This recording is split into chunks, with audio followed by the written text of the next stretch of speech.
Shalom, desejo Laila Tove a todos, também desejo Rosh Hodesh. Nós entramos às 3 horas e 41 minutos, às 15 horas na verdade, à tardezinha, 41 minutos e 13 segundos, no alinhamento Sol, Lua, Terra, Então estamos com a Lua 0% ainda, embora ela já deixa ver estar 0,2, 0,3, 0,2, 0,3, por cento. E assim começamos então o segundo mês do calendário lunisolar. Desejo a todos um mês de paz e tranquilidade, embora sabemos que quanto mais perto nós estamos chegando do dia, mais complicado vão ficar as coisas. Muitas acusações virão, muita gente que não vai conseguir acompanhar o ritmo, vai acabar culpando a quem está caminhando. E isso vai gerar conflito não para mim nem para minha esposa, porque nós já estamos cansados de conhecer isso, mas para a própria pessoa.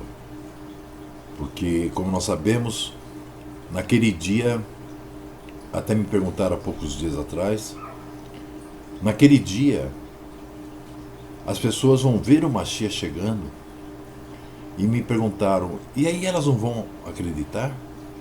Eu disse, por incrível que pareça, elas vão ficar furiosas com ele. Porque elas vão ver que era verdade. E elas não puderam crer porque não receberam o amor, para crer nisso. E eu vejo, que isso já está começando a acontecer. Com aqueles que acabam sentindo que não podem prosseguir, porque por conta própria ninguém prossegue, como disse o Mashiach, ao homem impossível. Então, já estão se rebelando. Primeiramente vai ser contra aqueles que estão no caminho. Nós vamos ser assediados, nós vamos ser atacados, nós vamos ser mal falados, enfim. Até o momento em que vão querer nos matar, pensando em estar fazendo o serviço a Yahu, o Mashiach disse. Mas vamos em frente. Se alguém tiver um metralhador para me vender, por favor. Por favor, Eliane, desculpe, já falei muito.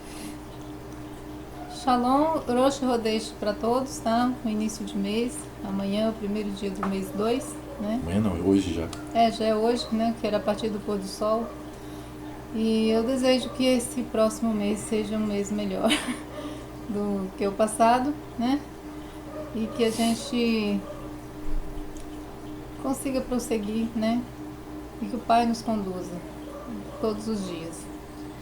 E eu desejo tudo isso para vocês também, que a paz do Eterno seja com todos. E um ótimo estudo para vocês.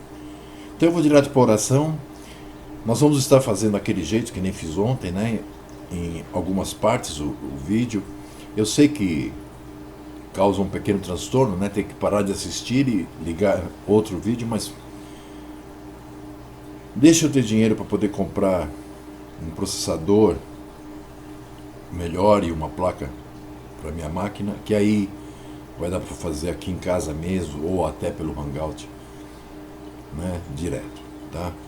Nos desculpem pelo transtorno, mas pelo menos vocês vão ver uma imagem o tempo todo certa e o som certo. Bom, o nosso estudo de hoje, vamos orar primeiro. Poderoso Pai, Criador eterno, agradecemos a Ti por esse Shabat de paz, agradecemos a Ti por essa entrada no segundo mês e pedimos a Ti, Pai, que nos conduza, como vem conduzindo há muitos anos, que nos leve cada vez mais próximo da paz de Yahushua HaMashiach. Aconteça o que acontecer à nossa volta, assim como eram aqueles nos primórdios, dos seguidores de Yahu, no primeiro século e no segundo século, que eram jogados aos leões, mas ficavam cantando hinos de louvor a Yahu, enquanto os leões os devoravam. Pretendemos chegar neste ponto, para podermos assim apenas ensinar.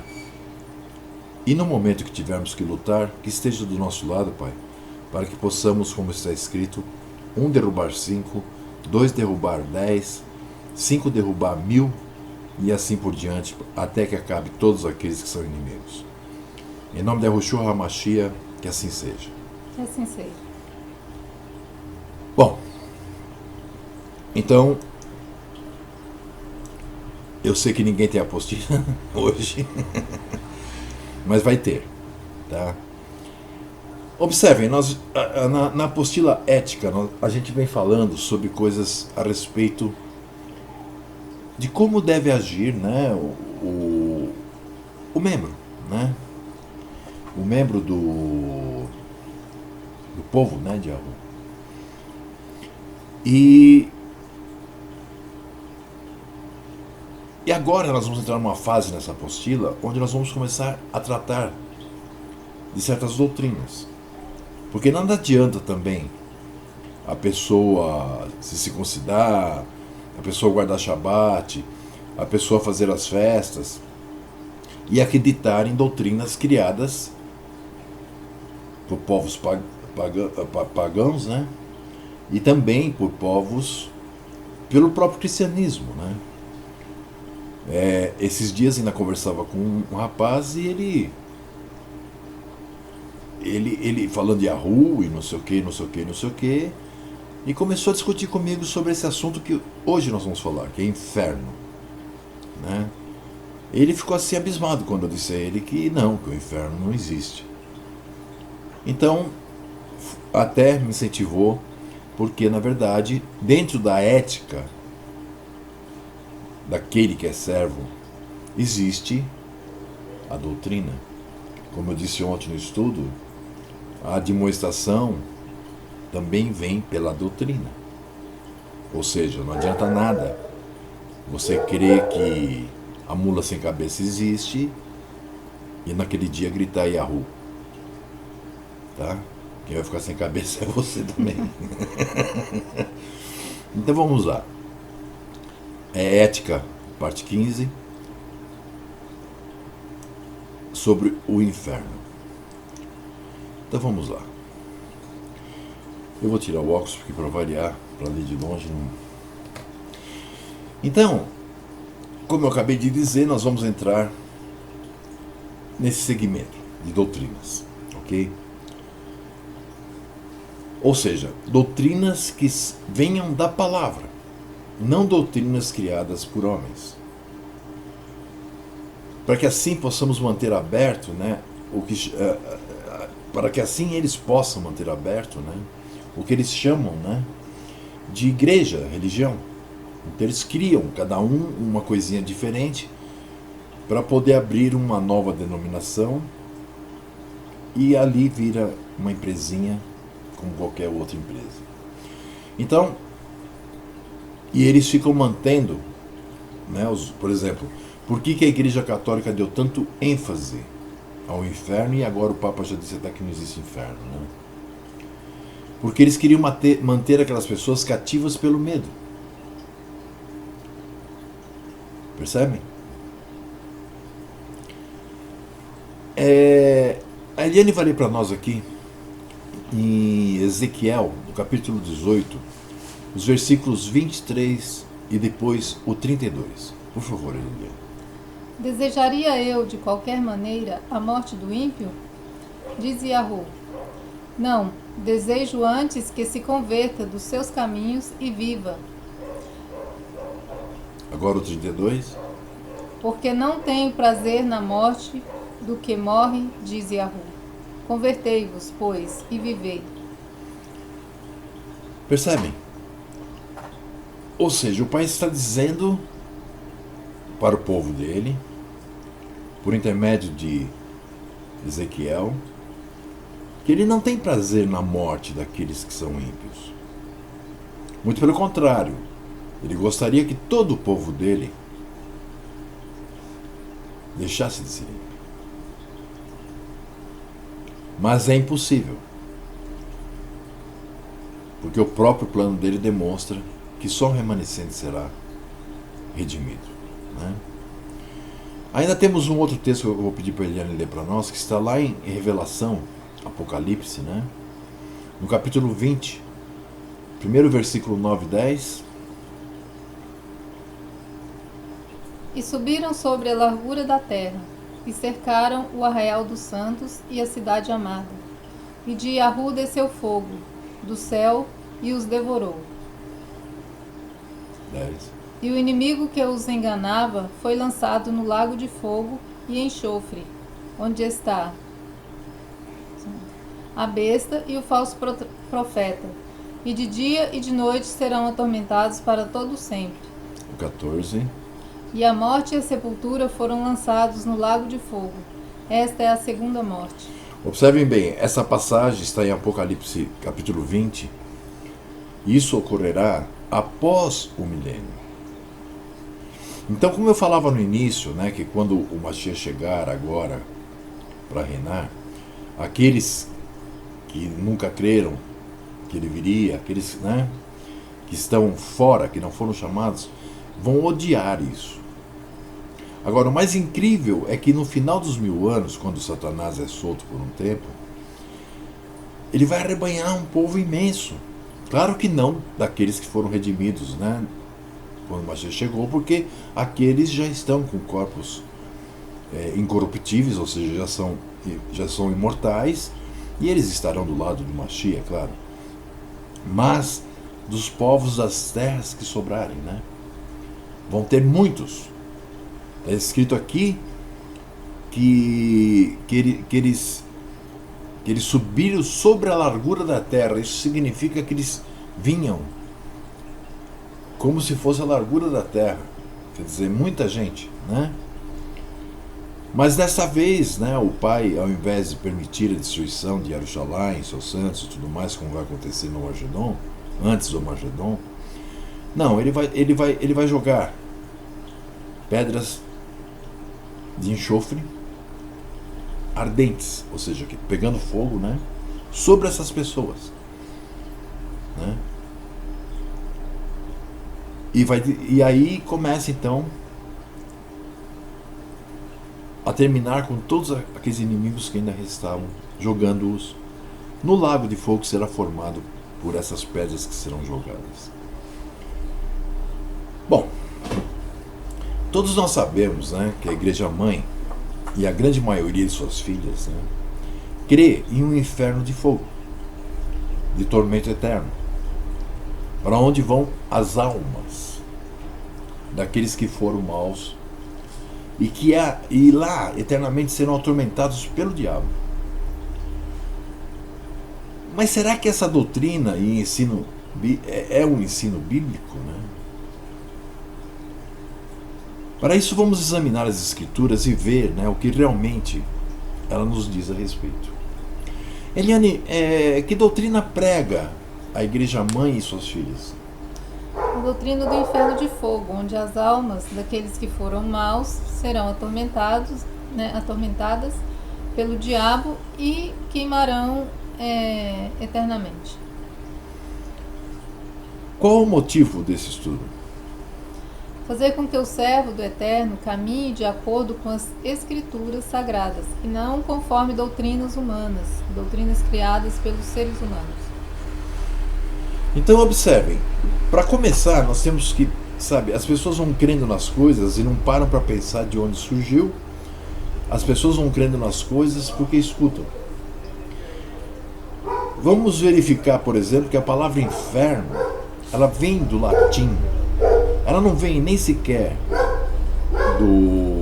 do hebraico, nem do grego. Ela vem do latim. Infere.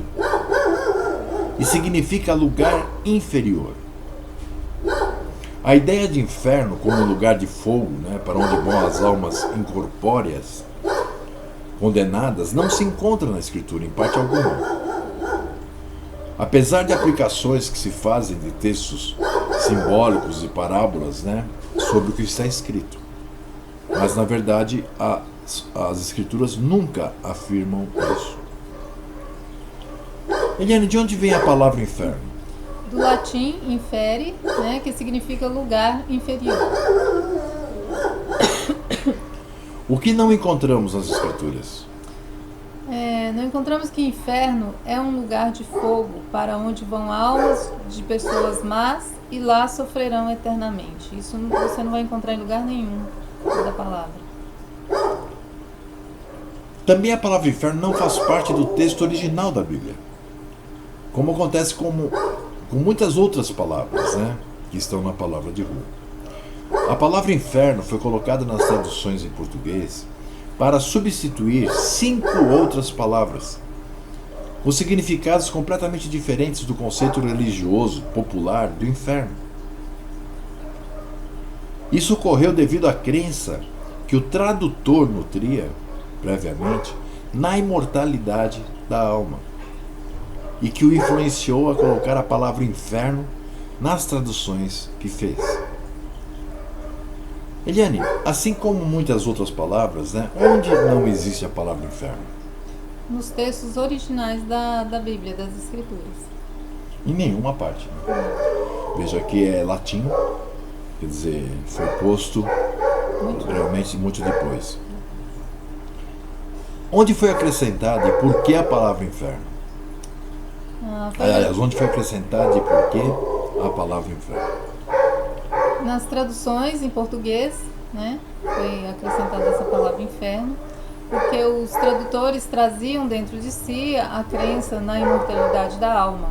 Então fizeram as traduções conforme suas crenças e não conforme os originais traziam, né? Então fizeram de acordo com aquilo que eles criam e não foram fiéis ao que estava escrito, né?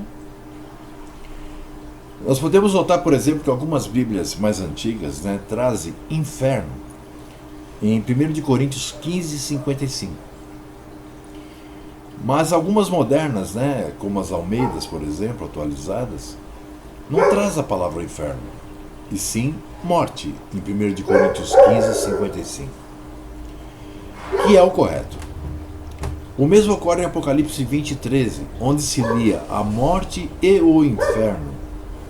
Hoje, procure na sua palavra aí, você vai encontrar a morte e o além. Mas a palavra utilizada tanto em 1 de Coríntios como em Apocalipse, quando foi traduzido para o grego, é Hades, que significa sepultura. Ok? Qual a palavra que continha no original de 1 de Coríntios 15, 55 ao invés de inferno? Morte. E em Apocalipse 20, 13? Hades, né? A palavra grega. O que significa a palavra Hades? Sepultura. Percebem? Como é tudo um conto da carochinha, né? É um absurdo, né?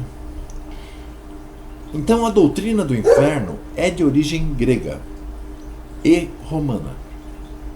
E as pessoas são induzidas a crer nela pela formação religiosa anterior que receberam. Além, é claro, dessas falhas, né, das traduções que geralmente usam e fortalecem um pensamento antibíblico. Né? Qual a origem da doutrina do inferno? Grega e romana. Por que as pessoas são induzidas a crer nessa falsa doutrina? Porque esta foi a formação religiosa que receberam e quando leem as escrituras, essas doutrinas ganham força com as traduções tendenciosas feitas por tradutores corrompidos, né? Eles acabam colocando coisas a mais, né, para provarem doutrinas que eles creem. Sim. Né, como é feito com a Trindade, como é feito com tudo isso. Bom, nós vamos então daqui passar para a parte 2, né, que já tem 19, 18 minutos. Continuaremos.